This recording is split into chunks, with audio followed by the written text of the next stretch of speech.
This conference is now being recorded. Welcome to the New York State Association of School Business Officials webinar. Today's program is entitled A 2010 to 2011 Budget Survival Guide, What School Business Officials Need to Know webinar. Your host for today is Steve Van Hoosen, New York State ASBO's Director of Government Relations and Professional Support Services. Operator assistance is available at any time during this conference by pressing £0. A question and answer session will follow the presentation. You may send chat questions during the presentation using the chat window, indicated by a speech bubble icon located to the right of the presentation. Please address chat questions to the Q&A group using the drop-down list located at the bottom of the chat window. Without further ado, I will now turn the call over to our host, Steve Van Hoosen. Please begin. Thank you, Michelle. Yes, this is Steve Van Hoosen with New York State ASBO, and I'd like to wish everyone a good afternoon, and thank you all for joining us today.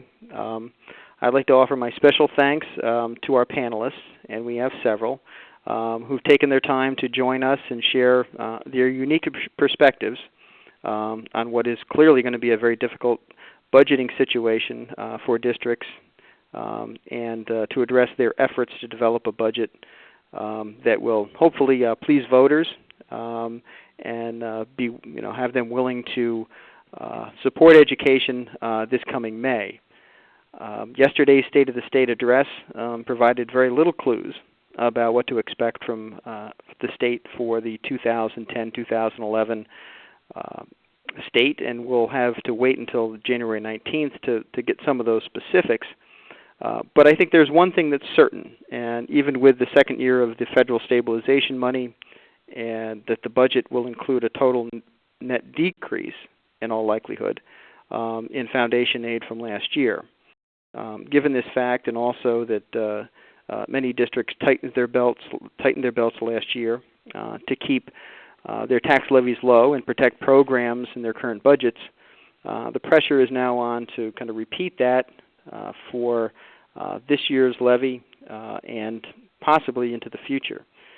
With that challenge ahead, we know that that business officials have done some very important things. They've looked into their programs, and so we wanted to take an opportunity to provide some unique perspectives, starting with a look at what the state is doing, what you might want to consider from the state's financial condition, right on down to a grounds eye view of some of the things that your colleagues are doing.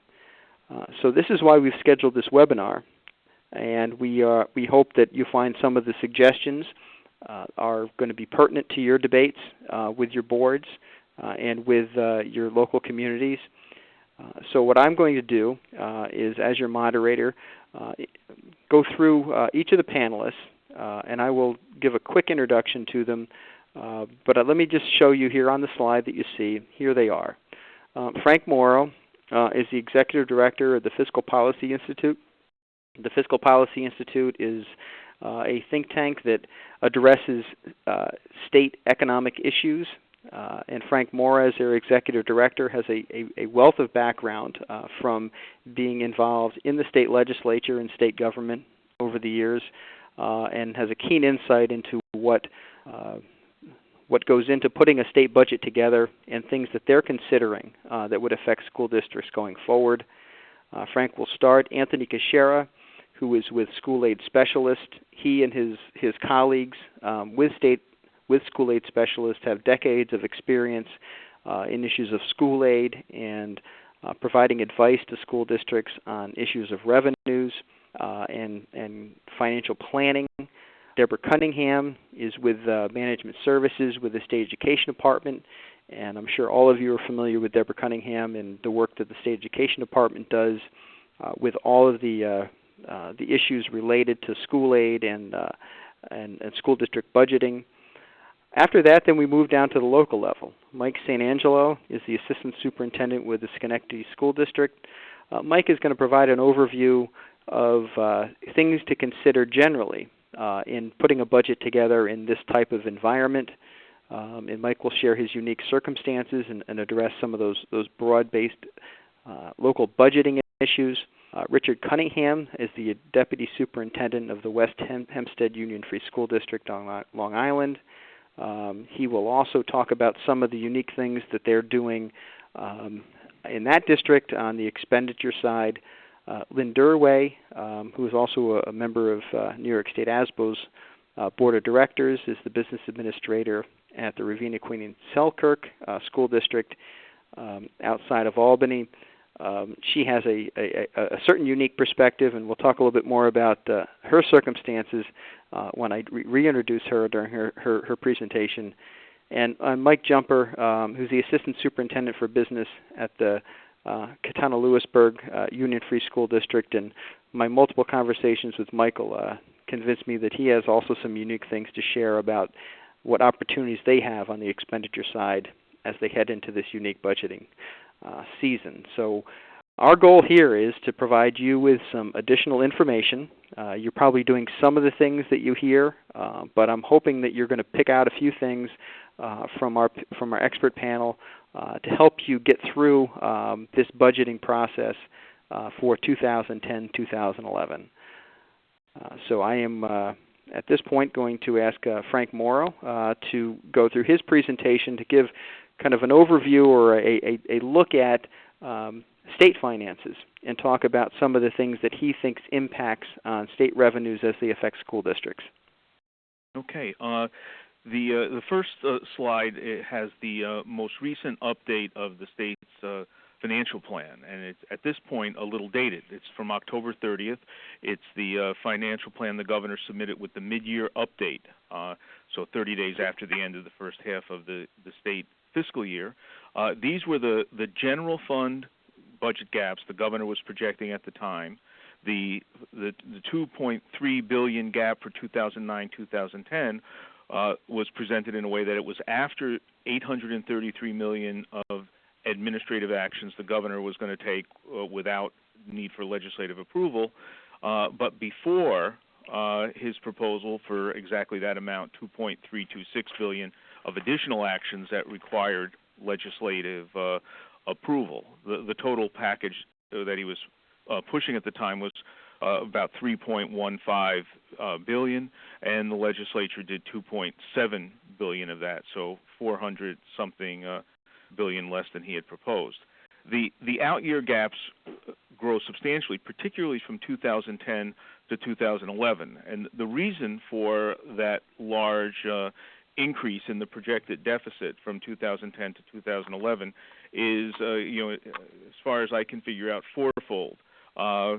The states are being helped generally by so-called state fiscal relief from the federal government in two forms: an increased share of Medicaid costs. So right now, the federal government is paying 61.59% of New York's Medicaid costs rather than the regular 50%, and that increased sharing in the Medicaid costs ends under current law December 31st of 2010. That means in the year we're in now, we're getting a full 4 quarters of Medicaid relief. Next year, 2010-11, we get 3 quarters, and in 2011-12, we get no quarters.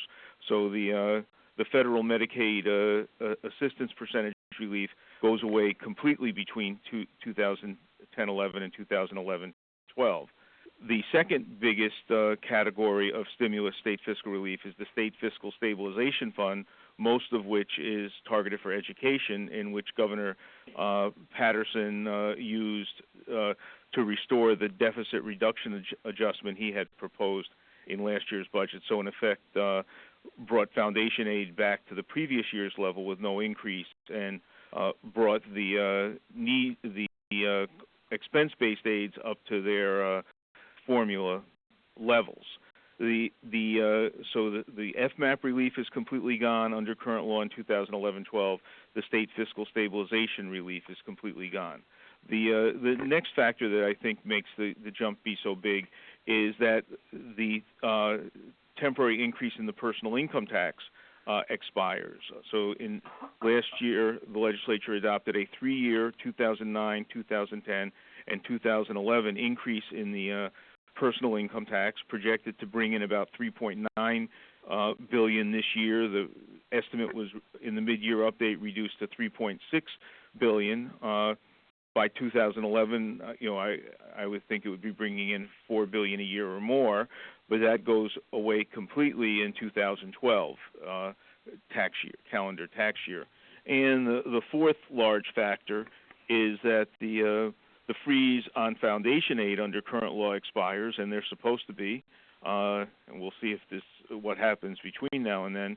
In 2011-2012, there's supposed to be a substantial increase in foundation aid, and so the governor is projecting a very bad fiscal situation, assuming no continuation in the state fiscal relief, which I think is something that has to be worked on, and we'll get to more because I see it as one of the big indicators of what we'll learn early in this calendar year, and is also not assuming that the economy will come back by 2011-2012.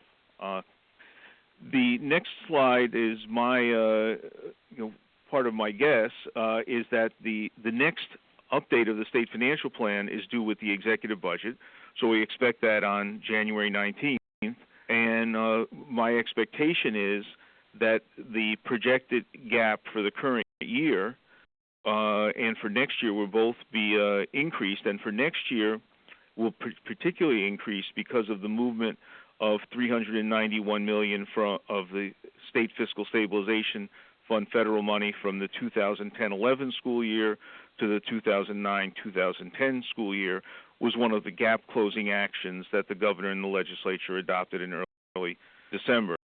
And my feeling is that the governor will present New York State's fiscal condition in the most negative light possible.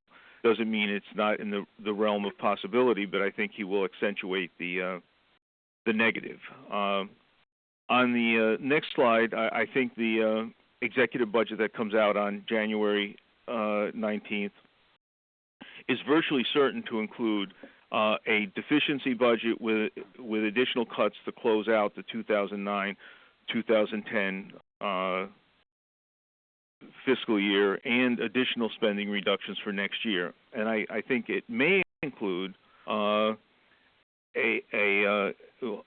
multi-year gap closing program developed by the lieutenant governor, which may include a bonding out of the state's current operating deficit being offered by the Patterson administration, that the legislature will be so enthusiastic for something to avoid spending cuts and tax increases that it will agree to provisions in the bonding covenants that it would not ordinarily agree to in any circumstances. And I think it's hopefully it won't happen, but I know it's in the works, and I think would be a very mischievous thing for the governor to do, but I don't think it's beyond the realm of possibility. So I think that could become a real problem in the budget consideration period. What are the things to look for? The next slide.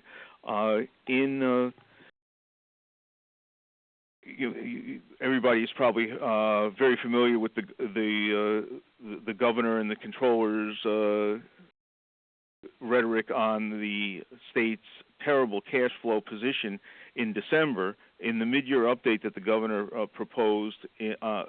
presented on October 30th, he projected that even with the gap closing actions he was proposing, if they were adopted completely by the legislature, the general fund would end with a deficit of $653 million at the end of December 2009, but by a month later, at the end of January of 2010, it would end with a surplus of $4.4 billion. And what accounts for that big turnaround?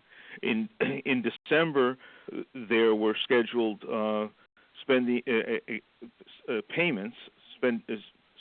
scheduled disbursements, which were much larger than the expected revenues. In January, it's the exact opposite, where lots of revenues are expected, but not as many payments. In fact, what I think is an indicator to keep an eye on, which will tell us if things are going to be the same as they are now, or better or worse, is what happens to personal income tax revenues in January. The governor's financial plan actually counts on $6.6 billion of personal income tax revenue to come in. This is on the next slide. So there's a projection of general fund income tax revenue of $6.6 billion in January 2010. Now, why so much? Because January 15th is the due date for quarterly estimated payments, and if there are large bonuses and other forms of income from which withholding does not occur, they expect to see a large infusion of funds. And this is tremendous. I would say this is tremendously uncertain in that the Moody's, in its report on a state bond issue back in November 19th, which the governor used to say that we should adopt his spending cuts, was also very clear that they felt that the January income tax revenue estimate of the state they felt was very conservative. It was even though bonuses had fallen by 46% last year, the governor's income tax projection for this year is based on a further reduction of over 20%. And Moody's said that in their estimation that was very unlikely given the reports from the financial services firms and the bonuses that are likely to be paid. But while there's that possibility, I would say nobody has been very good at predicting what's going to happen. And so while it's possible, and we hope it comes true, that January revenues are greater than projected, they could also be less than projected. So I think what happens in January to income tax collections will legitimately color substantially the mindset that the governor and the legislature and the media has of balancing the 2010-2011 budget.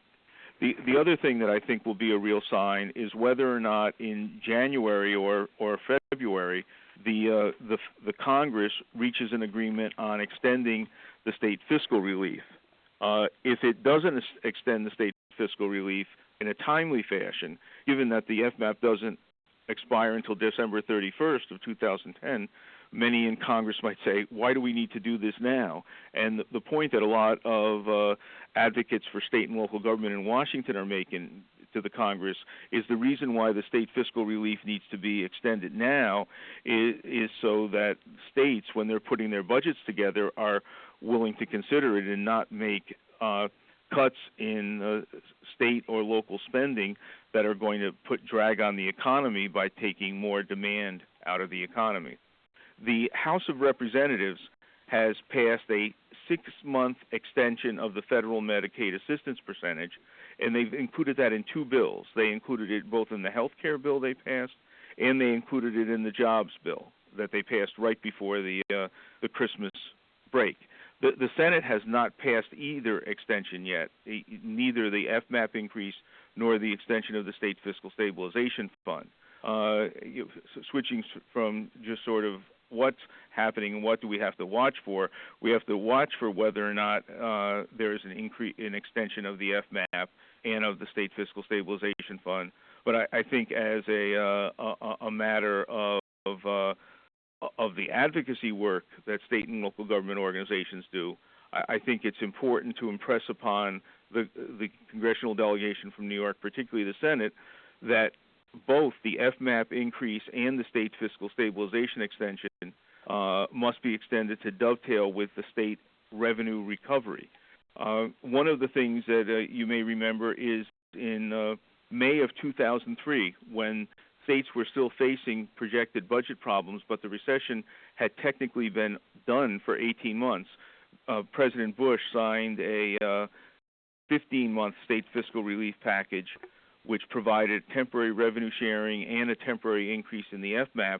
And by providing that extension well after the end of the nominal end of the recession, the phase out of the state fiscal relief in 2004 dovetailed much more effectively with the recovery of the state revenue systems.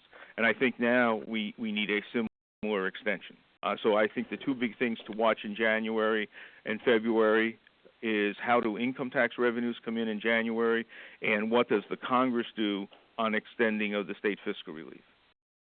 Yeah, and those are obviously, like you said, Frank, are going to play heavily on the legislature once they see what the governor puts out on the 19th to see what kind of negotiation room they have with respect to school aid. So those are some things to think about on the state budget level with respect to revenues and the economy. What I want to do now is move along. Ask Anthony Caschera on your slide. Anthony is in the middle of this slide with his colleagues. And like I said before, Anthony and his firm with School Aid Specialists help their school district clients dealing with particularly state aid, but all matters of revenues, and trying to help them manage their budgets with respect to revenues. And I'm pleased that Anthony is willing to share some of his thoughts as business officials look at heading into this next year and trying to put their budgets together now. So unless, Anthony, if you want to share anything else about yourself or your firm, go right ahead, but I'll kick the next slide off for you. Well, thank you, Steve, and good afternoon to everyone who's joining us. I'll get right to the presentation, knowing we have a limited timeline here. Really, the school districts dodged a bullet in this last year, both the mid-year cut, if not for the New York State Senate. We would have been dealing with the first mid-year cut since all the way back in 1990-91 state aid year. And also last year, even with declining state revenues, the districts avoided a deficit reduction formula, primarily due to the ARA funds and the stabilization fund portion of that that came to the New York State to alleviate cuts to local school aid. Districts should be aware, and I'm sure we'll touch on this a little more later and in the Q&A, there is a roll-up of some of those ARA funds as part of the mid-year response from the legislature. They rolled forward about 35% more of those funds. So districts are going to have to account for those expenditures by June 30th in order to receive all those stabilization funds to fill that gap. And at least currently there's no rollover ability of any of those funds. So we really want to make sure that districts aren't left leaving some of that stabilization money on the table, especially because of its impact on the general fund. Looking back to 1990-91, which is at this point the only guide we have, all existing aid categories, the entitlements, were continued, and they were totaled up, and then after the bottom line was calculated, there was a minus given to school districts based on a formula. So if there is something similar that occurs this year, obviously the strategy should be to make sure all the entitlements are maximized. And these entitlements have come about over many years. Building aid, BOCES aid, trans, the various instructional materials aids, special education. So what we tend to see at times like this is there's enough issues on the legislature's plate, and they may continue the entitlements, but again look at a deficit reduction as a way of meeting their budgetary needs. Also, time is an important issue. Last year, the governor's budget proposed a freeze in the databases which are used, and at that point he had recommended that the November database be used by the legislature.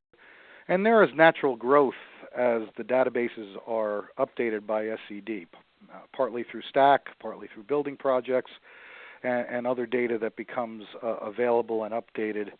The next update for the state database is February 15th, but that's when the state has to give it over to the legislature. For school districts, it moves a month back, so it's really a January 15th update. So if there is any revisions to SAMs that are done, that's an important date to get those changes in there for both current year funding, 2009-10, but also for the database that will be used to calculate 2010-11. Certain categories of aid are driven by expenditures, and we listed a few of them here: transportation, building, and high-cost special education. And we'll just touch on a few of the things. Obviously, with expenditure-driven formulas, districts should be assured that they're putting all possible allowable expenditures to these areas. In the area of transportation, umbrella liability based on the exposure of the district's transportation operation. A percentage of it can be written off as a transportation expense. I would get that specific information from your insurance, your liability insurance carrier. Percentages of certain salaries can be written off that are not directly ones we would think of. Clerical staff, if they're involved in the payroll for the trans department, it should be noted in their specific job description, and whatever percentage of that person or person's time that's doing the transportation payroll could be written off to the 5510 code. Custodial services that occur for the bus garage or the office, the transportation office. Utilities, phones, there is a listing on Schedule I of the contractual expenses, but there's even a more detailed listing in the topics link on the state aid website that you may want to look at for those possibilities. Please note that the assistant superintendent salary cannot be, no portion of that can be written off per SED guidance, or superintendent salaries cannot be written off. Another area in transportation we have seen some errors with is the non-allowable pupil decimal. And it doesn't matter whether you're a contracted operation or whether you're a district-owned operation, the non-allowable pupil decimal works the same as far as reducing expenses before the aid ratio is applied. As you know, this is something that you do only once every 3 years, but if you found there was some error in the formula that was used or the methodology that was used, that's one of the reasons you can update even when it's within that 3-year window. As to building aid, two things. We went back in 2001 to an assumed amortization to determine building aid, but even at that time, it's not the total expenses you're aided on, it's the cost allowances. So you should spend some time to see whether your cost allowance is less on your building projects than what your actual expenses are. If there is, might be a possibility of that gap to be increased and in effect more of those project costs to be aided. Stack forms drive high-cost special education funding, and really it's important at this point that all your 2008-09 students are into the stack system.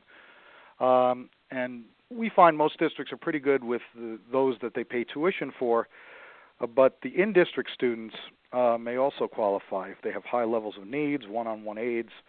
I would definitely look at those students and cost out both the program and related service costs based on 2008-09 salaries and make sure that those children are also in, again, preferably by that January 15th deadline.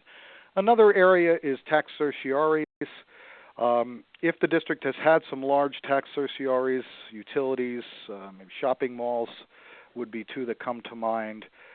You can file a form with the State Comptroller's Office and in effect amend the full values that are on file with state ed, making the district looking poorer and helping really all the wealth-based formulas. In the area of summer special ed, right now this is still, even with all the state cutbacks, this is still a very rich formula. 80% of approved costs are reimbursed for summer special education, July and August. But districts should make sure they have programs, all their programs are approved. If you're running related service only, if you're running an integrated model, all of these will have different program approvals. Once you have the programs approved, you can then stack those students.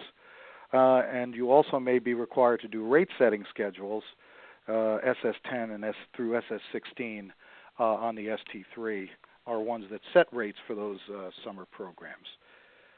Please note, beginning in 2008-09, the transportation costs for the summer, which are also 80% reimbursed, will have a double check on it, not just whatever is put on the stack form, but that will be compared to what's shown in the special aid fund under F5599, and the lesser of the two will be what you receive 80% reimbursement on. So you should check all the stacks that have been filed for 2008 versus the costs that you're showing in the ST3 and see if they match, and whichever is might need to be amended, might need to amend the stacks up to incorporate the full costs.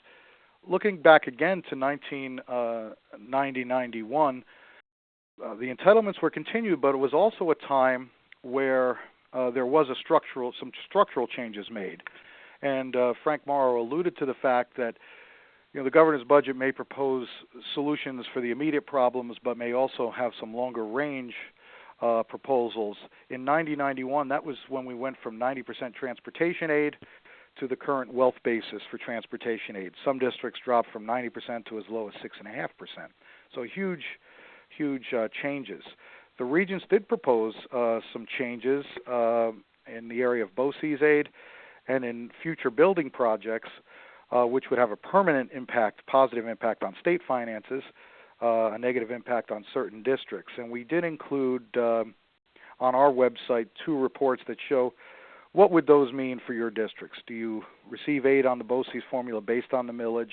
And if that went away, as the regents are proposing, and the governor may also propose something similar, what would be the impact for your district, if any? And then also the building project changes that are noted. Some of those can be costed out, and we did provide some detailed information there. Please feel free to use us as a resource on any of the areas we have presented here. We'd be more than happy to work with you. Thank you. Thank you, Anthony. I suspect we might get some questions in the Q&A about some of the things that you commented on. A lot of technical detail there, particularly as it affects individual school districts. Moving on again, talking about maximizing resources, Deborah Cunningham from State Education Department has joined us on this panel to talk about some of the things that, from their unique perspective, they would like to remind some school districts as they head into the not only the 2010-11 budgeting cycle, but things to think about beyond. So, Deborah, I'd like to give the floor to you. Thank you, Steve. As Steve said, I'm going to talk about maximizing revenues in the short and long term, really build on some of what Anthony said, and steer you to some resources that are available on the State Education Department website, including key information for business officials for maximizing aid, understanding Regents' priorities, and department support that is available related to school district reorganization and shared services, emphasizing the importance of long-range financial planning, and then steering to our school business management evaluation checklist, which allows you to review your internal controls and develop best practices that in the long run will save you money. The next slide shows a link.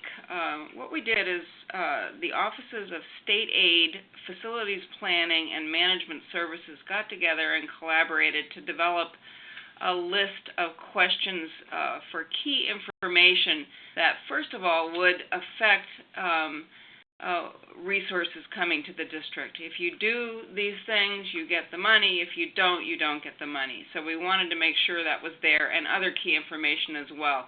This is all in one spot in a question format, and includes information such as required state aid submissions and deadlines, your district's list of capital projects and when your final cost reports are due, how to avoid overpayment deductions of transportation aid, and common mistakes that school officials make with pupil transportation contracts that then result in a loss of aid.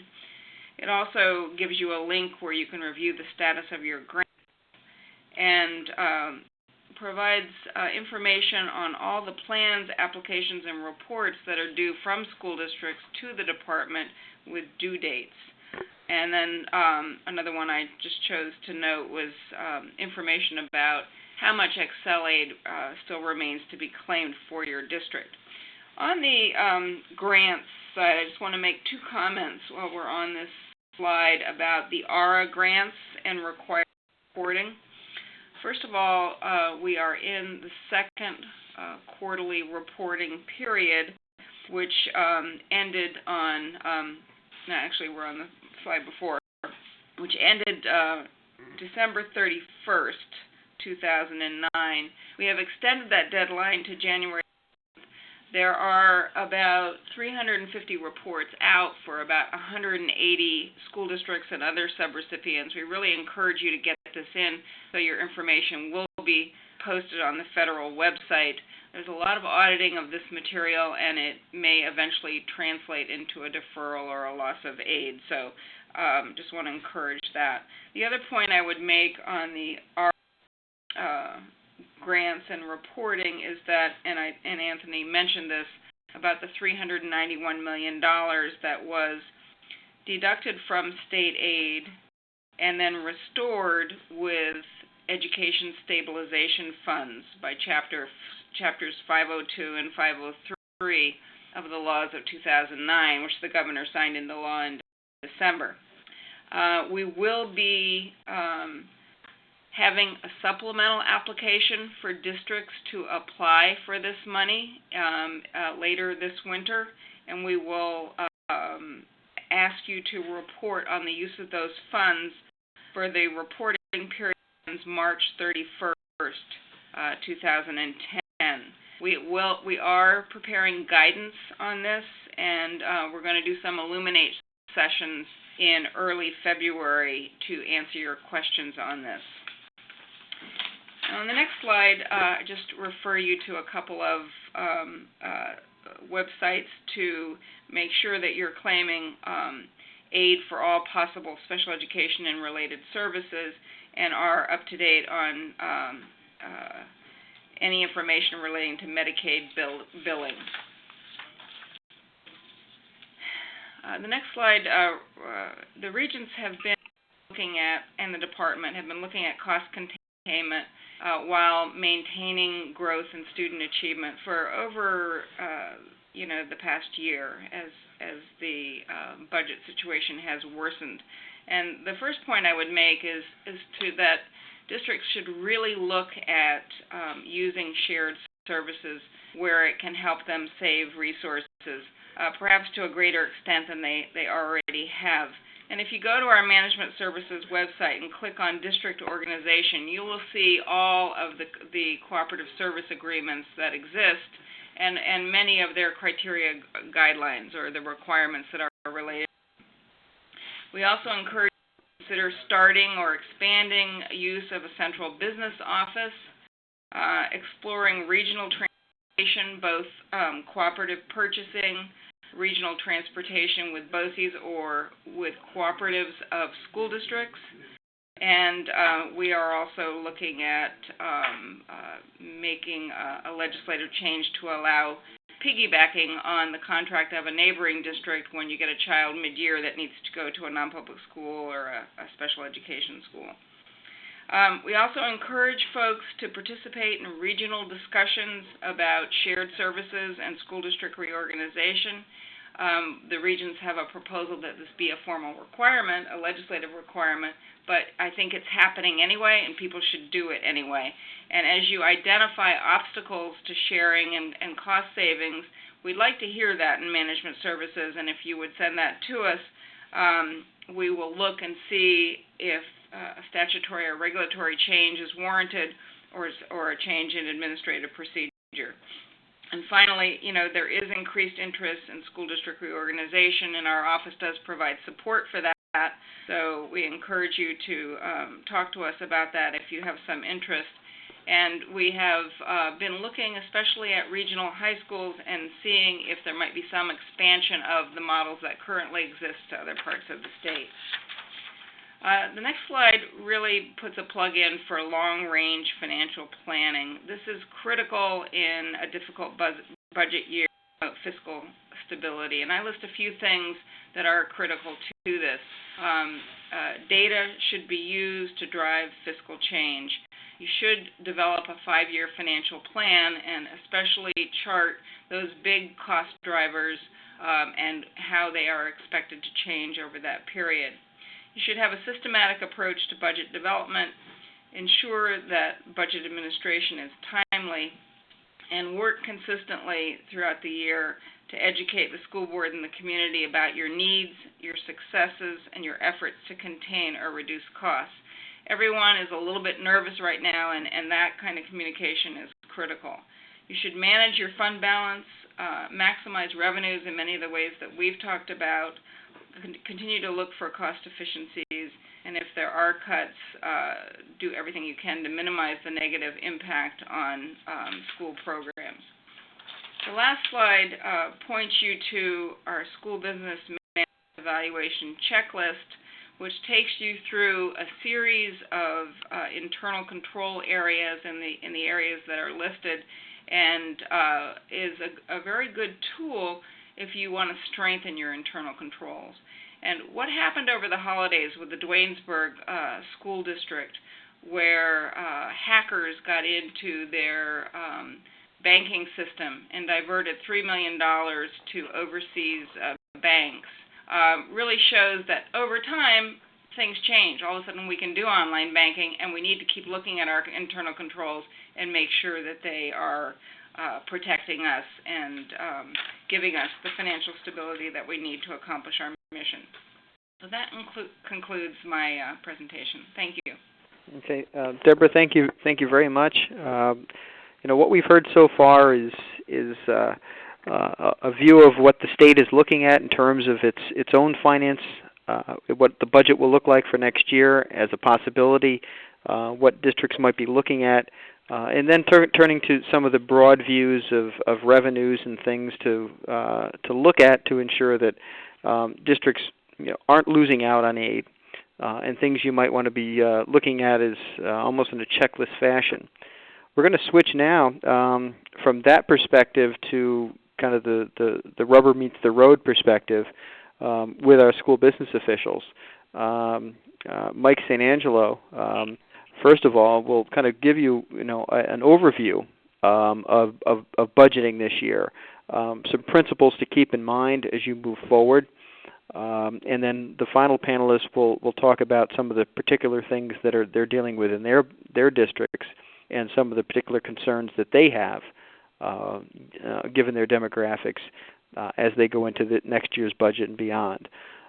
Mike St. Angelo is the Assistant Superintendent at the Schenectady City School District. Mike has a long career in school business management and his latest stop here is in Schenectady. And Mike's got probably some pretty interesting comments to make because if you're in this area, you recognize that some of the things with the Schenectady School District deals with some issues that are entrenching upon the ability for the school district to focus on some of the things that all districts need to do today. So we felt that Mike was a perfect person to come and talk about trying to do these things under less than auspicious circumstances. So Mike, I'm glad you're with us, and look forward to your comments. Thank you, Steve, and good afternoon to everyone. Let me just say that Schenectady is considered a small city school district. Our budget is approximately, general fund budget is approximately $160 million. We have about 10,200 students, 1,500 employees, and 20 school buildings. The first slide that is up on the screen there just depicts a pamphlet or a booklet which I came across by the National Advisory Council on State and Local Budgeting. And what this pamphlet or booklet does, it kind of puts into summary form, with some detail also, that some of the issues and principles to consider when putting together a budget. And one of the ones that we at Schenectady here have chosen to look at in some detail is the use of a budget advisory group to help us. And it's based on this premise and principle that is in this pamphlet from the National Advisory Council. And you'll notice here that what they recommend is that the budget process include all stakeholders, that you listen to the concerns and that you obtain their input, and you can read through those listings there. That takes us to the next slide, which is kind of where Schenectady is. As Steve alluded to, we have some other outside issues besides the fiscal issues that we're all facing here in the state, which is kind of in addition to the fiscal issues, we're looking at some things that can help the district in many ways. And so I guess I would term for Schenectady that we're looking at some sort of additional transparency with the public as we go forward in the budgeting process. And as I mentioned, one of the things we have done is to start up a budget advisory committee, which we hope will promote an understanding of the budget and financial operations.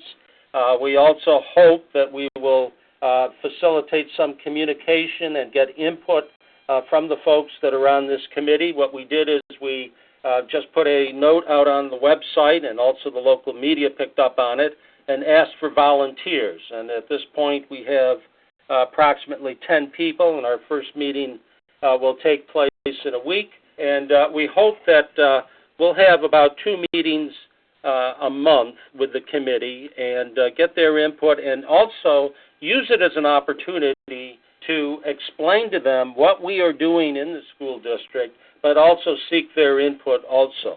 The other thing we're doing along this line of transparency because of the difficult financial times that we think we're going to face is we're looking at more of a site-based approach.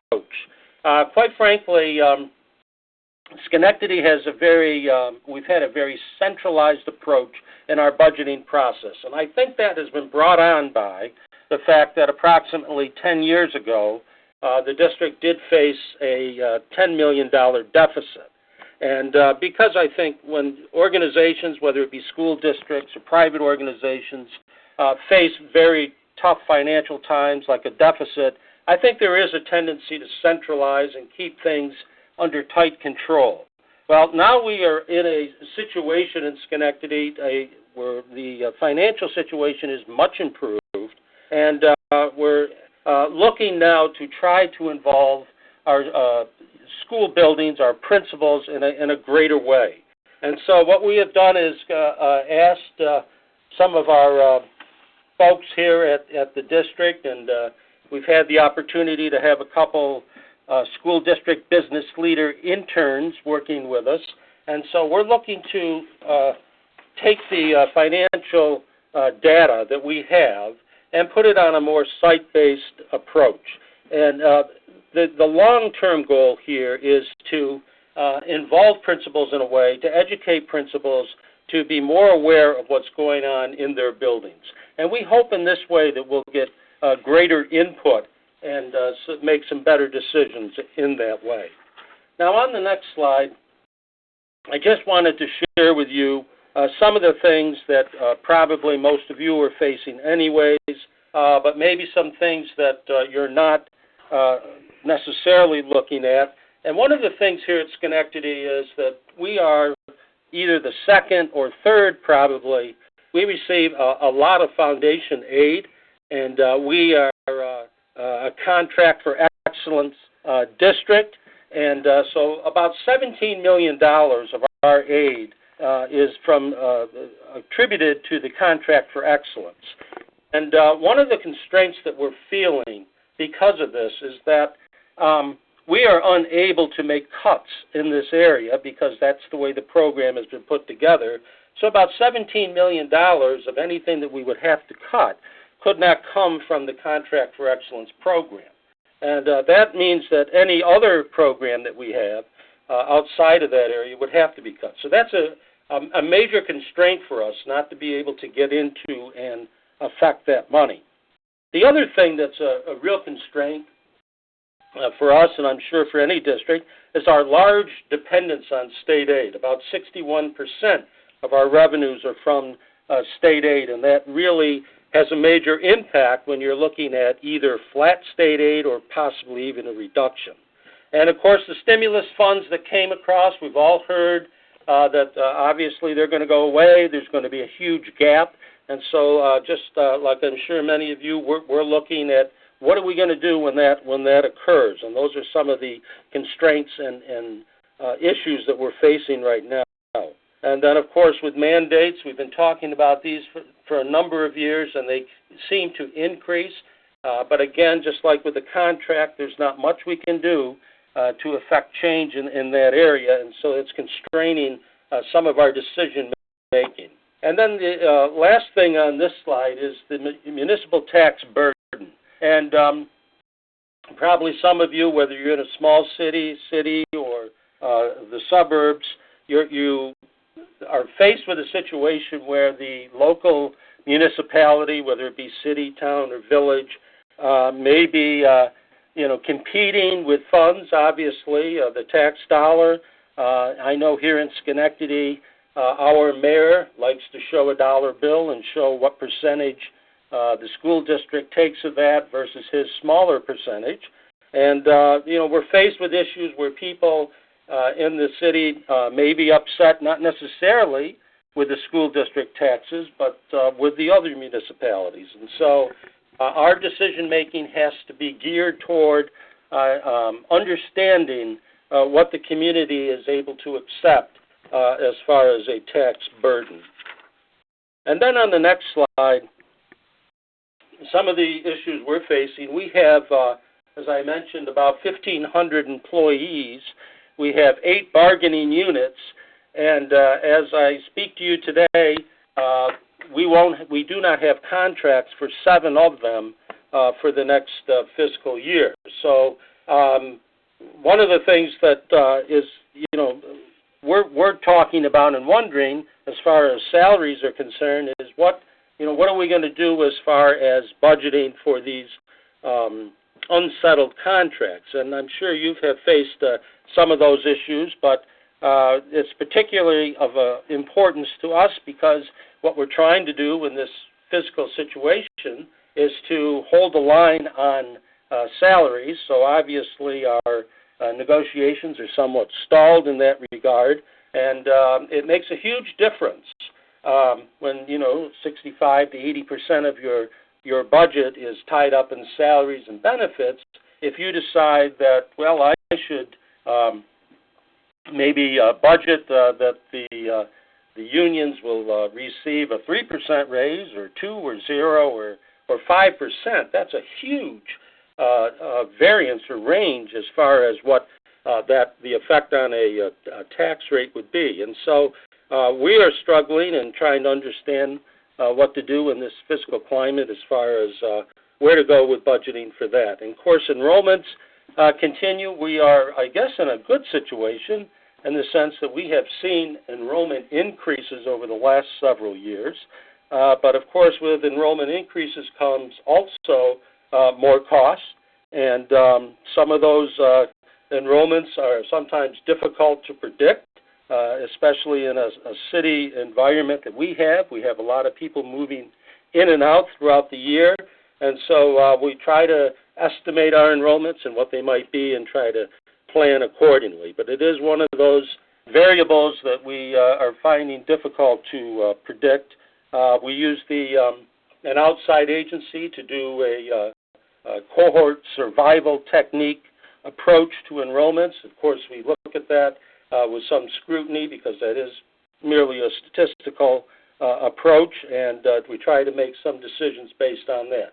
And then, of course, utilities. We've all faced the fluctuation in utilities, and we're hoping that we can budget accordingly to what we did in the past couple of years. But again, it's one of those variables that we're still trying to deal with. And some of the fringe benefits, although we know the retirement system and the cost there, or at least the percentages, and it's fairly easy to predict, we have a situation where we have a self-funded program. And of course, if you're involved with self-funded, you pay as you go, you pay according to claims, you don't pay premiums, and so sometimes it's very difficult to try to determine what those costs may be. And also, if you have a self-funded program, even though you may have some what's called stop-loss insurance, some procedures may not be covered. For instance, here in Schenectady, one of our employees, one of the people involved in the program, is looking at a liver transplant, and we understand that it'd be about $500,000 in the self-funded program. And we understand our stop-loss does not cover that. So now we're faced with adding an additional $500,000 or not as far as what the chances are that this liver transplant may take place. So these are some of the issues.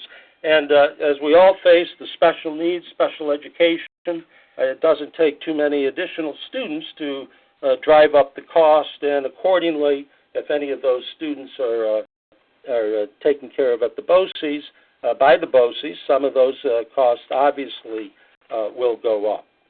So on the next slide, what I tried to do here is just categorize for you some of the approaches to adjusting your budget. You could make reductions, or you can try to come up with some efficiencies, programmatic retrenchment, or bringing some of the programs, eliminating some programs, and of course increasing revenues, which we've heard about already from others. So on the next slide, just some of the things that we have looked at here specifically at Schenectady as far as cost savings. A lot of things we did because of the fiscal situation. We tried to realign some of the programs that we've had. We have an energy conservation program. We look at it at three-prong. We have done some things in performance contracting. We have also looked at locking in costs through the OCM BOCES program. And we also have energy education involved here, which is an approach, a behavioral approach in trying to control energy costs. And as I mentioned earlier, the collective bargaining negotiations are ongoing, and we're trying to make some progress there as far as keeping the costs down. The spending freeze, we shut down spending very early this year in hopes to, as I think was suggested earlier, try to create a fund balance this year that may help us for the future. And we also have instituted a retirement incentive and notification with the teachers union. We feel, first of all, early notification will allow us to make some decisions that we might not be able to make as well if we had to wait till later in this year for budgeting decisions. So we have instituted a dollar amount where teachers can receive money for early notification. And then the self-insurance program, we have done some things there to look at new administrators, new people to help us with the self-funded program, and also we have recently worked with the Blue Shield, who has a great network and has saved us a substantial amount of monies in the network that they offer.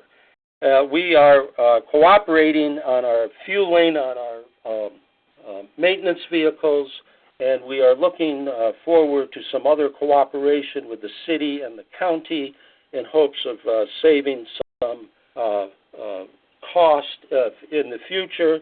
There are some grants out there. If you haven't seen them, there are some grants that would allow cooperative municipal efforts, and they can help underwrite the cost of doing so.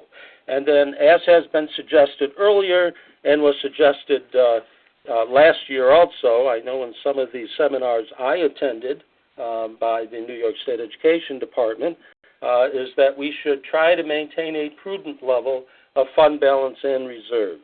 And that's what we have tried to do over the years at Schenectady. It's probably not something you can do in 1 year. I mean, it's really a plan that has to take place, and hopefully you've done that, and when you get to a point where we're in a fiscal situation as we face now, that you'll have the reserves and fund balance available to help you. And so finally, on the last slide, I would just say one of the important things, and we have been very fortunate over the last 10 years to pass our budgets here at Schenectady. We had one that took an extra vote to pass, but all of our budgets have been voted in place. And I think to a large extent, it's certainly a team effort, but marketing the budget was probably the most important part of that. And I know what we do here, and I'm sure many of you do the same thing.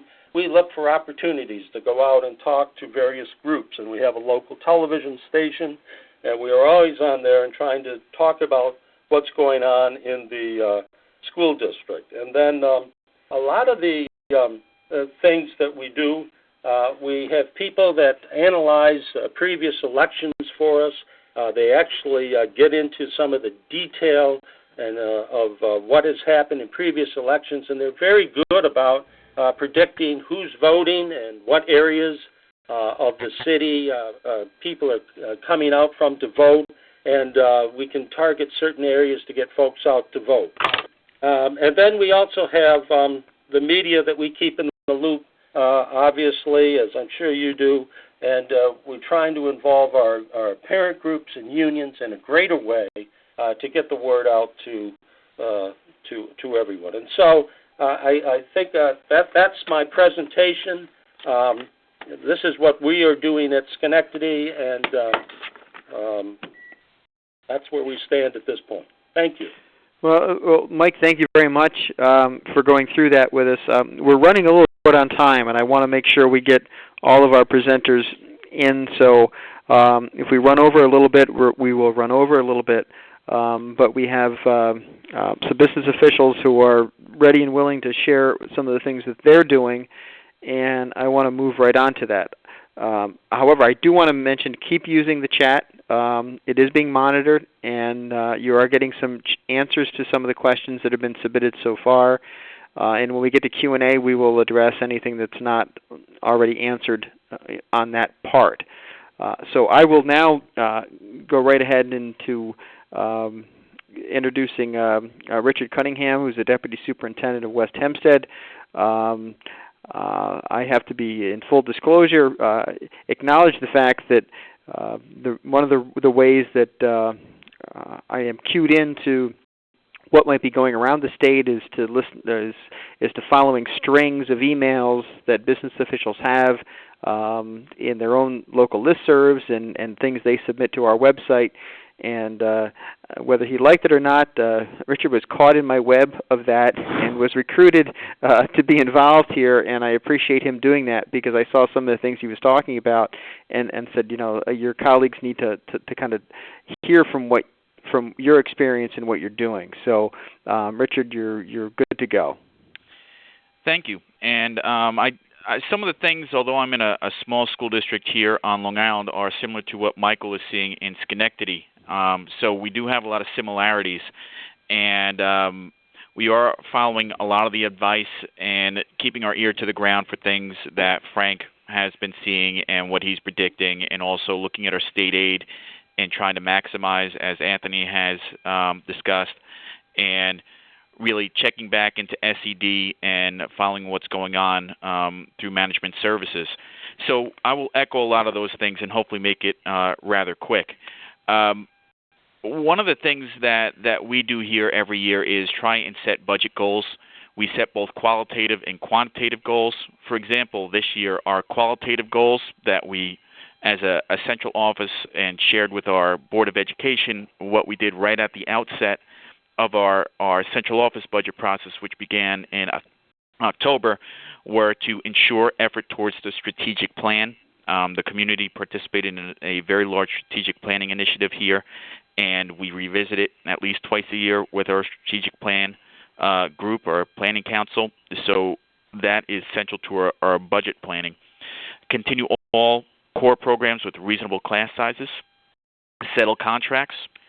Similar to Michael, most of our contracts will be expired at the end of this year. 4 out of 5 will be expired. So settling contracts is something we're focusing on. Address the needs of ESL students and those with reading acquisition issues. These are issues that we have seen in our student data that we feel we need to improve, and we don't want these students who are at risk to fall through the cracks during these difficult times. And also to maintain facilities and health and safety. We aren't planning any large improvements at this point, but we also want to make sure that we don't start getting water through our roofs and making our problems even larger. We also set quantitative goals, although at this time it's kind of difficult. Last year we were very concerned about the concept of a 4% tax cap. Nobody's really talking about that right now, but our school board has that in the back of their mind. But we haven't actually set targets. But we do identify targets and try and work within them. Be attentive to ceilings that come from your superintendent and your Board of Education, because if you come in with a proposed budget that is over those ceilings, you're likely to be sent right back to your office to use your eraser and sharpen your pencil. Also, look at trends within your own budget. Identify budget areas that have experienced high growth rates and set targets to aim for. Ways to do this: in some of our financial software packages, we have things like pivot tables and other functions where we can look at trends either in a single budget line or a budgetary area over time. When you see those trends, you can look at them, let them be known to those who are helping prepare the budget with you. Don't prepare it in isolation, and then set targets to moderate those. Sometimes it takes a number of years. However, you will find some large budgetary areas. Of course, the obvious ones are things like health insurance and special ed. But if you let people know that those are high and what your expectations are, over time, those budgets will come back to you within those parameters that you set. It seems like magic, but a lot of times people don't realize what they're putting into the budget that are driving those costs up.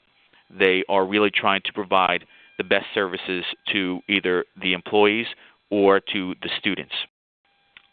You might have local organizations that do this type of number crunching for you. For example, here on Long Island, if your district is a SCOPE member, you receive documents like Budget Pulse and Data Points and Vital Signs, and they do great jobs of presenting this type of information in a graphical manner. And also, a document like Data Points can take you and have your numbers compared to your neighbors. So you can see what's going on in your neighbor's school district, and then you can network with your peers to ask how they're doing that. Also, we'll have a little audience participation here. Raise your hand if you don't have a long-term financial plan. Okay, you know who you are, but none of us do. If you don't have one, a great way to spark one up is to go into your last few financial statements and go into the supplemental schedules and find the schedule of revenues, expenditures, and changes in fund balance. You can set up a historical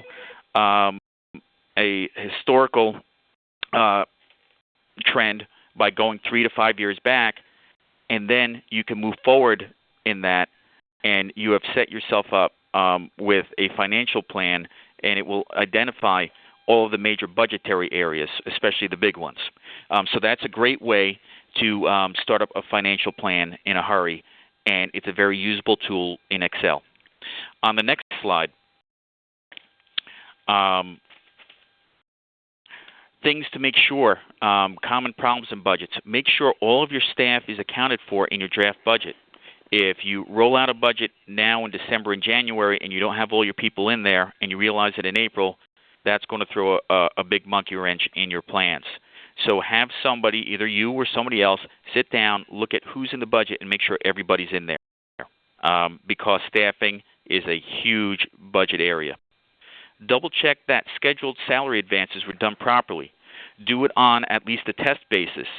Look at the salaries, look at the contracts, make sure those employees advance properly on the salary schedules. A lot of times we do this out of things like a negotiations type program. Make sure those variables were input properly and people's salaries were scheduled according to the contract. Assess who is and can be funded out of the grants. Can you continue to fund those people out of grants? Are there other people you can fund out of grants that you aren't? But also be mindful that if you're funding people out of ARRA and a little bit further down the road, you won't be able to do that anymore. So that will become a budgetary issue in the future. Also look at your C fund. Are there people who you can pay out of your C fund that you aren't paying now that can give relief to your general fund?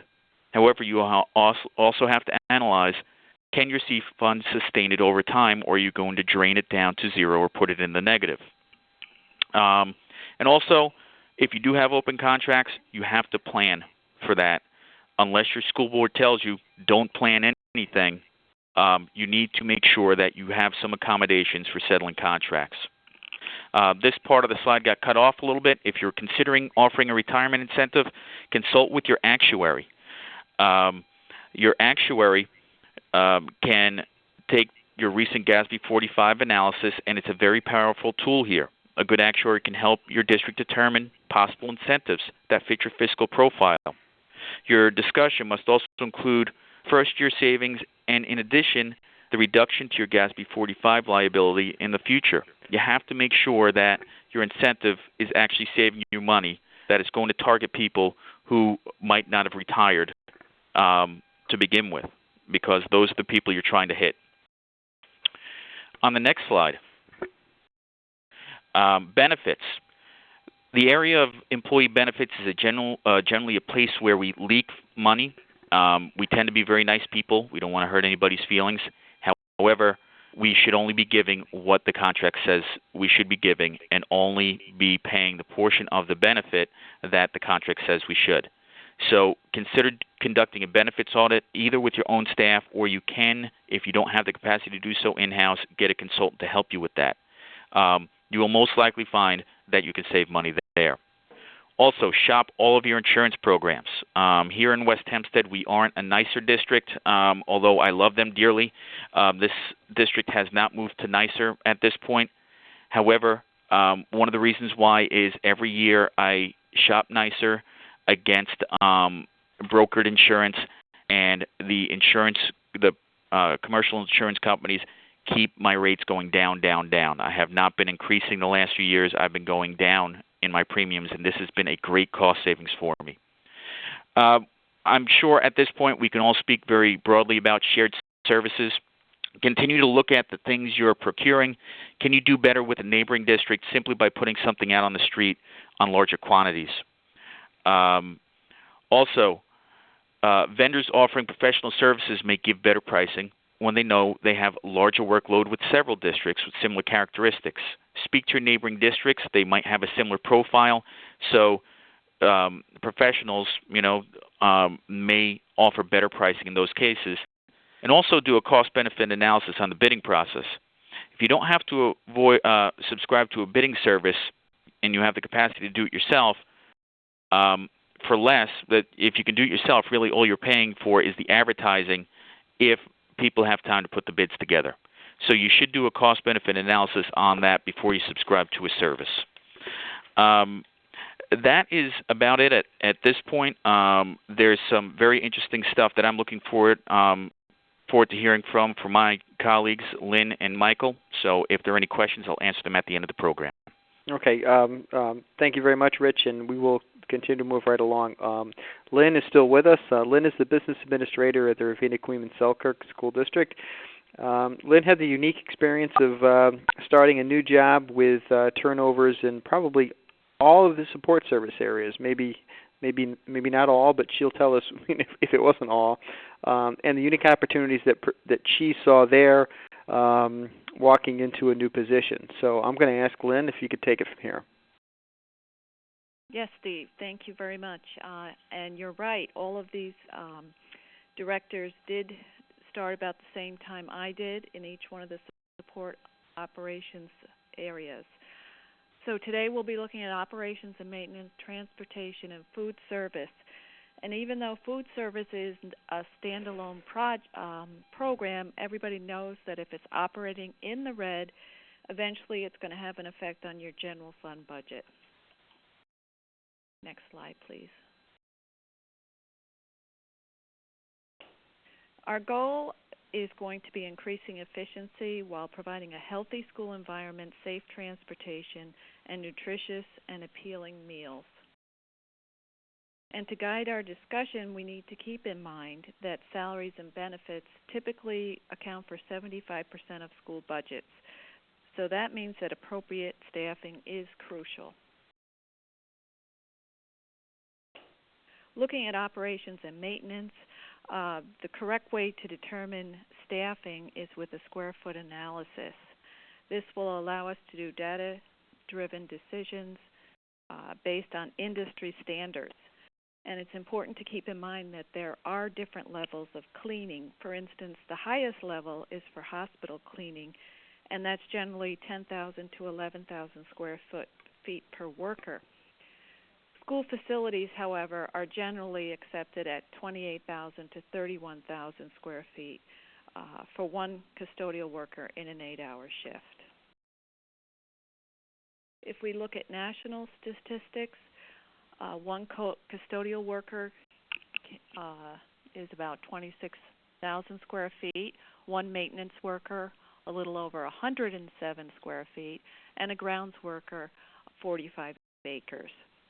In my district, we just completed a square foot analysis, and it revealed that we were overstaffed by more than one custodial worker in each one of our 4 buildings. So February 1st, we're going to be abolishing 4 positions, and that's going to result in annual savings of about $188,000.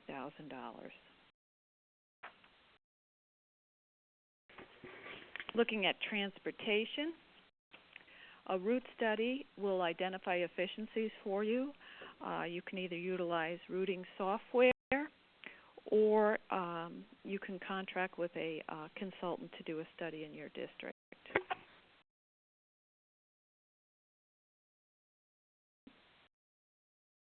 February 1st, we're going to be eliminating 2 routes, and this shows you what the annual cost savings is. It's based on a propane 65-passenger bus utilizing an 8-year replacement plan. So you have the annual amount allocated for that, as well as fuel, maintenance, the driver's salary, and all their benefits. An annual savings just over $47,000, and a 5-year savings of almost $250,000. And again, this is for each and every route. Next slide. Looking at food service, again, staying with data-driven decision-making, doing a staffing analysis can be done by looking at the meals per labor hour. And generally, the target is 18 to 19. There are some equivalents you would use for a la carte food that you're selling. And also looking at the participation rates, the New York State average for lunch being 53% and the average for breakfast being 18%. So if you're falling below these levels, you do have some targets to shoot for.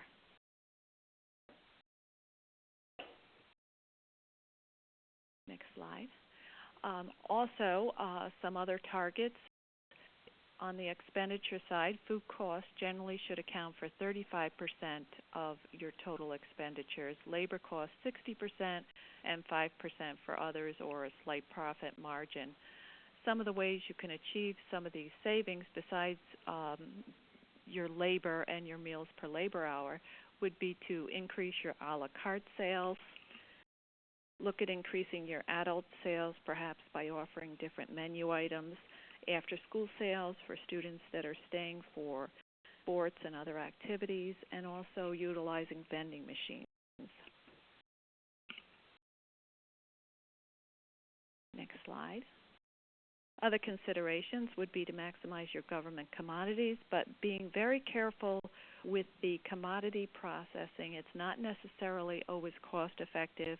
When I came here, I found out that we were purchasing peanut butter and jelly sandwiches, which were pre-made, and the price is really shocking. Also, inventory control is always important, as is portion control. Maintaining accurate production records will help you cost out menu items as well as determine their popularity. And, of course, food quality and aesthetics are always important. If it isn't appealing, you're not going to sell it. Customer service makes a big difference as far as your participation is concerned, and marketing is important. Everything from promotions, theme meals, holiday decorations, etc. Also, point-of-sale systems currently enable districts to offer parents online payments, and anything that makes transactions easier is going to increase participation. Go ahead. In conclusion, through attrition, any opportunity may result in restructuring. It's important to know your bargaining agreements and identify areas where you can have efficiencies through contract negotiations. Be sure you're familiar with civil service regulations, and as a last resort, you may want to talk to management companies. When making changes like this, it's important to include your stakeholders in all discussions, and then communicate clear expectations and hold people accountable. And as always, evaluate as time goes on and make modifications if necessary. And that concludes my presentation. Okay, thank you very much, Lynn. Appreciated. You did have to get initiated by the fire and look at some of these things with the new administrators that were coming into these areas, and people may have some questions about that. I'd like to move right on to Mike Jumper as a last on the ground analysis of what they're doing in their district going into next budgeting season. And I know that Mike's got some issues. One of them is probably dealing with enrollment. So I'm going to ask Mike to jump right into his presentation, and then once we conclude that, then we'll go right into some Q&A. Thank you, Steve. Just to give you a little background on our district, we are a suburb of in the suburbs of New York City. We operate a $108 million budget with approximately 3,900 students. District's about 56 square miles. We have 4 elementary schools, 1 middle school, and 1 high school, and approximately 700 full-time equivalent staff members. We have, in November, we did present our Board of Education with a long-range financial plan with the assistance of my treasurer. We do prepare a 5-year projection on our expenditure budget. And myself and my superintendent have just concluded a tour of our school district, including presentations to teachers, our support staff, our PTAs, and our Board of Education on a topic we call education and the economy, which is really based upon an analysis of how we project our budget to grow if all things stay as is. In terms of the STAR aid and the December withholding, we were anticipating approximately $8.6 million in STAR aid and December state aid, and the governor withheld $1.7 million in aid to our district. Our cash flow is currently okay. However, if the withholding lasts through the spring, we will have a cash flow issue, and as the slide indicates here, we'll have to utilize fund balance. We do suspect that we will require a tax anticipation note over the summer. There are some years where we're able to utilize surplus to bridge the time between one fiscal year closing and the next year's receipt of taxes. We don't anticipate that this year will be one of those years, so we're in contact with our financial advisor to investigate tax anticipation notes. In the 9-10 school year, we have cut off all non-essential spending at this point. I've asked my operations and maintenance department to defer any minor maintenance and repairs, and I know that can be short-sighted. But when you've worked on a budget last year and presented a budget that we're operating in right now, which is very lean, and there's possibility that state aid may not be paid in full for this year, it's critical that we look at all areas, and operations and maintenance is one of those areas where there is significant amount of money. We have taken any positions that are vacated this year because of leaves of absence or people terminating services with the districts, and we've carefully scrutinized whether or not we can place somebody who's currently in a different position in the position that's been vacated, or if the position itself needs to be refilled. We recently had a kindergarten teacher who went out on leave, and we had a teacher with an N6 certification who was a staff developer for us. We're no longer providing that staff development service. However, that staff developer now is teaching kindergarten. So we were able to save ourselves the cost of a replacement teacher for that particular situation. I think on the next slide we point out that all conference attendance has been eliminated at this point. Overtime has been reserved for emergencies only. We are carefully reviewing our use of facilities and have curtailed use of facilities where possible to save money on utility cost. And as much as we'd like to put out as many public relations documents as we can, we're reevaluating whether or not it's appropriate to do so. So we're minimizing the printing of public relations documents. As we look forward into the 2010-2011 budget development, I did say earlier that we developed a 5-year expenditure forecast, and in doing so, we know that by just continuing to operate as we had in the past, we would realize approximately a 5.4% budget-to-budget increase if all things remain the same.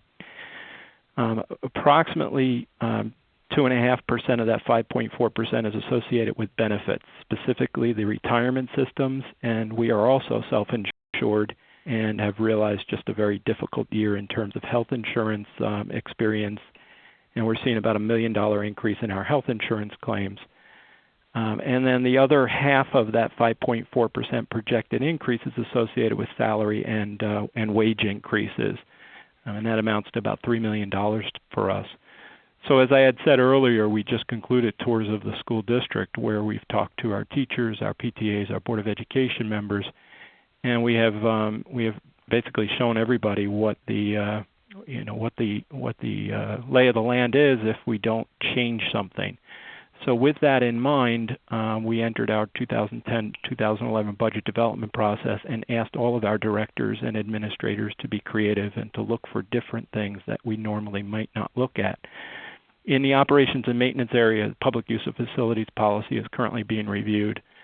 We do have certain organizations that we exempt from space utilization fees or utility costs, and we're analyzing how much revenue we could realize from those local recreation departments and other local firms. We're considering restricting the use of facilities to centrally located buildings and shutting down the other 4 buildings at 4 o'clock in the afternoon so that our custodians can get right to work, clean the buildings, and we think we could realize some savings associated with staffing as a result of that. We're considering scheduling now maintenance workers to work nights, and there's just an efficiency that you don't have during the day where maintenance workers can't get into buildings, and we think that could lead to some possible reduction of staff. In the transportation areas, we are considering rescheduling our start and end times of our schools and the transitioning from a 2-tiered schedule to a 3-tiered schedule. And we think we could realize savings of approximately 10 bus drivers as a result of moving from a double trip schedule to a triple trip schedule. We're looking at canceling all field trips for next year. We do utilize coach buses for long trips in excess of, I believe it's 150 miles, and we're considering eliminating that practice. At the high school, we have a 9-period day currently, and we're considering moving to an 8-period day. And what we think that would do is it would reduce the opportunities for students to take certain electives, and as a result have an impact on the staffing of the school district. As you can see in the next bullet, we're considering eliminating some of our electives, minimizing and eliminating any alternative education placements. And what I mean by that are regular alternative education placements. We do have some education placements within this area of the state where seniors can go out and have a different type of experience, and we are considering eliminating that. It's a savings of approximately $80,000. Obviously, increasing class size, eliminating extended course offerings. We've done quite a bit over the years to try to ensure that every student is a success and no student is left behind. And we offer math classes that are taught in manners similar to the way science classes were taught, and we are considering eliminating those. As I work my way through the middle school, we're looking at the possibility of moving from a middle school model to a junior high school model. In the elementary schools, we're looking at ways possibly moving to a Princeton type model. We have 4 elementary schools that are all K-5. And we are seeing if there's some savings that we could realize by grouping the schools differently, 2 of them being K2 buildings and 2 of them being 3-5 buildings. We're considering reducing support for our social workers, teacher aides, teacher assistants in kindergarten classes. And we will look forward in the next year there's a possibility that we may only be providing academic intervention services to only mandated students. District-wide, we did commission a study of clerical staffing to determine if efficiencies can be realized, and in 2008-2009, we commissioned a study of our operations and maintenance department to determine if efficiencies could be realized and if custodians were cleaning the proper amount of space. And you could read through the other items there. We've evaluated all athletic offerings and assistant coaching positions, and we'll be recommending reductions in those years, in those areas. I guess finally, as an overview, and this is my editorial comments, our schools and the instructional programs that we have developed over time to ensure that no student is left behind are being systematically dismantled due to an unsustainable funding sources. And in 2008-09, we eliminated approximately 12 positions, and at that time had about 750 full-time equivalents. Last year, we eliminated 40 positions. And this year, I expect we'll eliminate about 30 positions. And the way I see it, the district has two means of reducing our expenses. And the first is to do what we're doing, which is dismantle program and reduce expenses, thereby increasing class size, reducing program, and cutting back support to students. And the second is to negotiate changes to collective bargaining agreements. And the only way we're going to realize a sustainable budget is with modifications in both of those areas. So thank you for bearing with me, and that's my presentation. Well, Michael, thank you very much. I think that the last comments you made were kind of sobering, and I think that's what many school districts are looking at as they try to figure out, what to do with decreasing state revenues, potentially the cuts they've already made last year, knowing this is a problem, and then also doing long-range planning, which we've heard some things about heading into next year.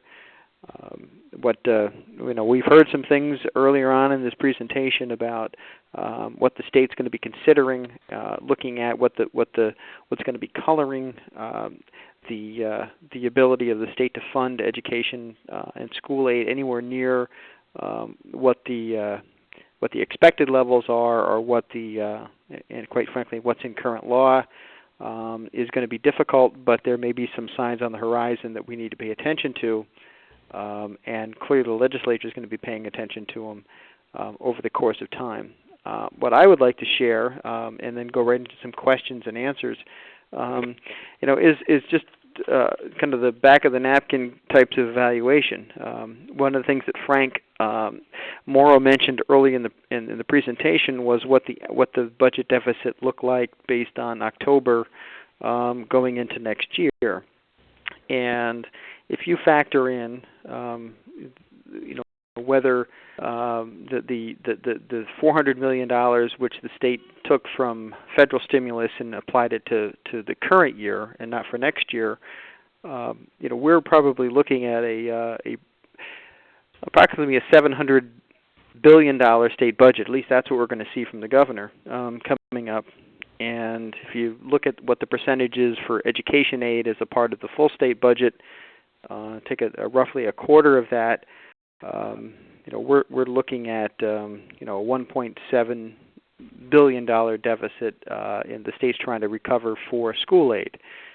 Filling that in with what's left over from stimulus, we might be looking at going into what we might see from the governor, approximately a $900 million net decrease in school aid, and if the state follows its process they have before, using that through deficit reduction assessment, there are some operating and foundation issues related to that, and then from there, we will be looking at what's going to be happening with state revenues from end of January on.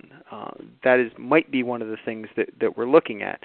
So all the things that you've heard are precursors to what you might need to be thinking about, what the districts have been talking about that you may or may not have been incorporating into your budget negotiations, your talks, your initial conversations with your stakeholders. But that was the point of this presentation.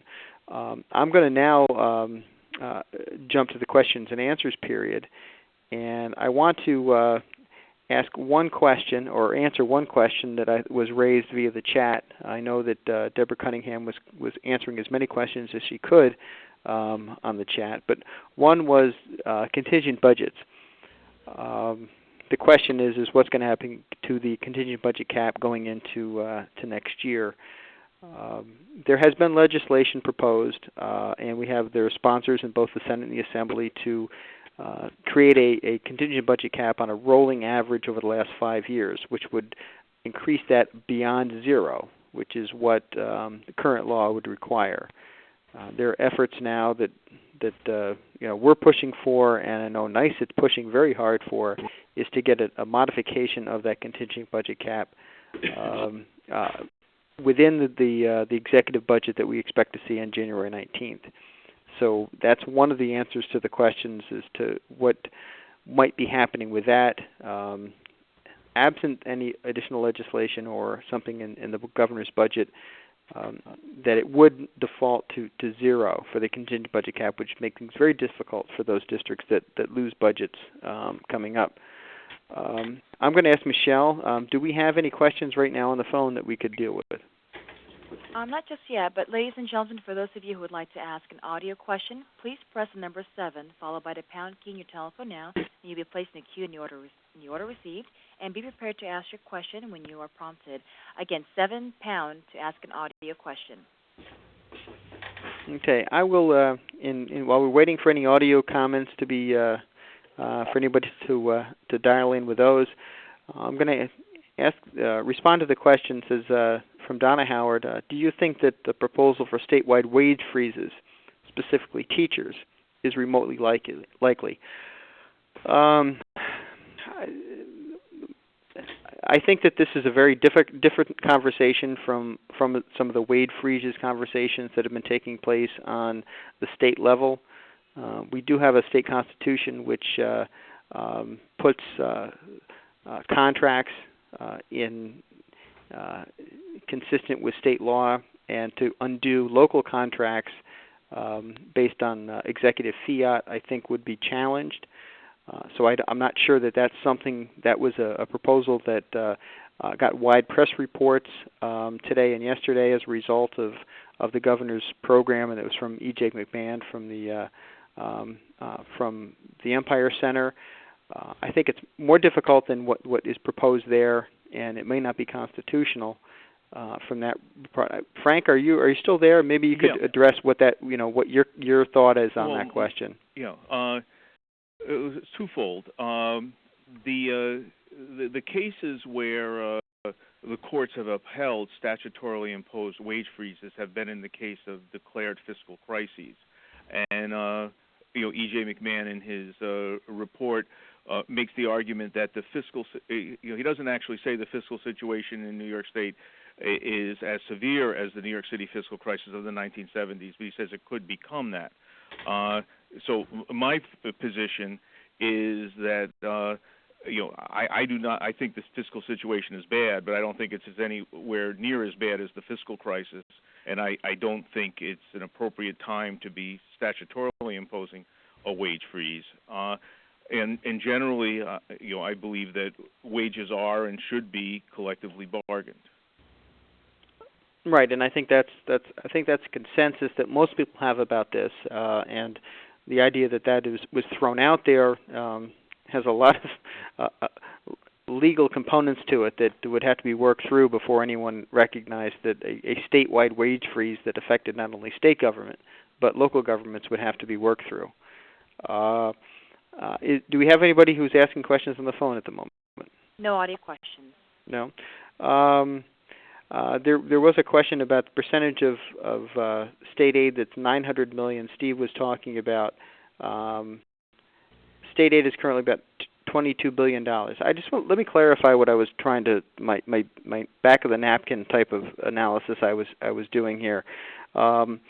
If you take a look at what the 2010-2011 deficit projections were for the state, and assess that, say at $700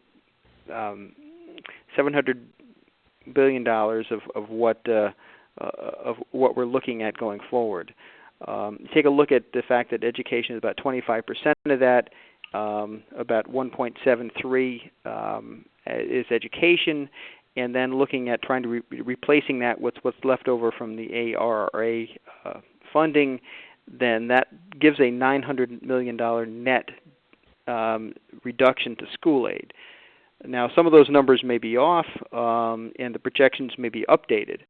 But I was just trying to take a look at quickly what we may expect in the governor's budget, and then all the things that Frank was talking about that color this whole argument, which is state revenues, any potential for additional federal aid, or a stimulus too, or even, frankly, a percentage of Race to the Top funds that New York might get and the state could use for general aid purposes, or even FMAP that could be used for general aid purposes, would add into that. But I think that's a starting point for looking at what we might see, over the next couple of weeks as we look at the governor's proposal.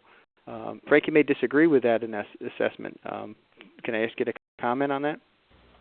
I don't think I know enough to feel confident in answering, but okay. Yeah, maybe there's a related question. Could you phrase it a different way? Okay, I was just trying to take a look at the deficit as and the percentage of education aid. Yeah, and then looking at it, what the state has left over with right. ARR money, and then as a starting point for going forward. It's hard for me to separate what I think should happen and what. Yeah, no, But I think what you're doing is a reasonable back of the envelope exercise, but things don't always work out so proportionately. Depending on where the governor starts, education might be treated better or worse than average. But it sounds like the calculation you've come up with is if everything is treated equally. Is that what would be the assumption? Yeah. Yes. Just going on based on percentages going in the past without any other adjustments. Exactly right. Right. So it's saying if everything was proportionately cut, and so I guess the argument for that is that would be the average situation, and the realities will determine whether or not some parts of the budget get treated better or worse than average. But you're trying to say, what would it mean on average? Exactly. That's what I'm trying to say, is what it would mean on average. And given certain considerations that are happening politically, it's hard for me to look at this and to say that education is going to get treated better than average proportions at the moment, given some of the political things that are out there. Yeah. Not to say where we might be a month from now, but it's just an idea of things to think about as we head into January 19th. Right. All right. Is there any other questions we have on the phone calls at the moment? No questions on the audio. No.